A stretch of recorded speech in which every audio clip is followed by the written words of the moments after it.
Sezai Karakoç Düşünce Okulu'nun bir mensubu olmaktan iftihar ediyorum. Tekrar bu vesileyle hepinize teşekkür ediyorum arkadaşlar. Sağ olun, var olun. Sayın Başkan, kısa bir sorumuz olacaktı. Şimdi merhum Sezai Karakoç'un ölüm yıl dönümündeyiz. Mezarı başındayız. Anma gerçekleştirdiniz.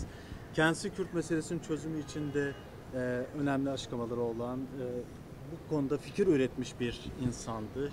Düşünce insanıydı. Kendisi Diyarbakırlı bir şairdi aynı zamanda. Siz de uzun yıllardır Kürt meselesinin çözümü için çalışan insanlardan birisiniz. Şimdi de mecliste kurulan komisyon üyesisiniz. Bu anlamda hem Sezai Karakoç'un ölüm yıl dönümü vesilesiyle geçmişte Kültür Turizm Bakanlığı biliyorsunuz önemli 10 Kürtçe klasiği çevirmişti, hem Türkçe hem Kürtçe. Bu yılda acaba böyle bir çalışma olacak mı? Bu konuyla ilgili ne söylemek istersiniz? Ve Sezai Karakoç'un da eserlerini Kürtçe'ye görebilecek miyiz acaba?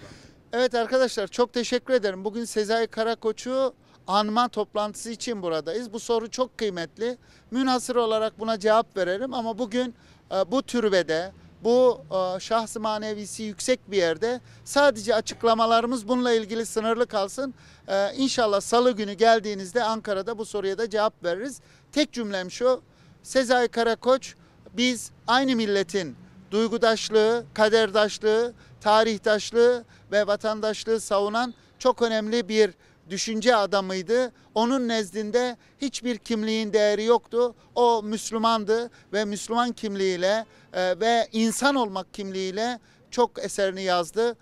Onu şu kimlikten bu kimlikten olarak değerlendirmek ve bir paranteze almak doğru değil diye düşünüyorum. Tam da Sezai Karakoç'un eserlerinde yazdığı gibi. Teşekkür ederim, sağ olun.